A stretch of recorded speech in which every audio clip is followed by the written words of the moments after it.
Contre toute attente, Nora abandonna toute prétention et révéla leur liaison. You seeing someone?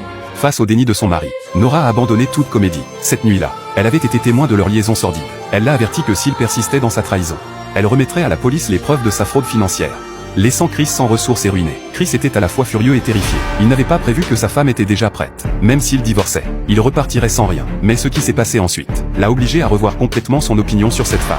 Chris a alors cherché à rencontrer la confidente la plus proche de sa femme, la suppliant de l'aider sous prétexte de rupture conjugale. La femme lui a révélé que Nora avait eu un ex-petit ami, qui avait été surpris en train de la tromper avec la fille d'un voisin. Peu après qu'elle l'ait découvert, le petit ami est mort. Ils soupçonnaient tous que ce n'était pas un accident, et que Nora devait être impliquée d'une manière ou d'une autre. Mais ce n'était que des spéculations de sa part. La convaincre de partir volontairement ne serait pas facile. Chris se rendit ensuite à la falaise où son ex avait fait le grand saut. S'il pouvait trouver des indices, il pourrait facilement se libérer de l'emprise de Nora. Il appela alors la fille d'à côté de l'époque. Elle lui dit que l'ex de Nora avait prévu de la retrouver ce soir-là, mais qu'elle ne savait pas si Nora était au courant. Quand elle arriva au bord de la falaise, il était déjà mort. Elle ne se souvenait pas exactement de la chronologie des événements, mais Nora observait la scène en silence.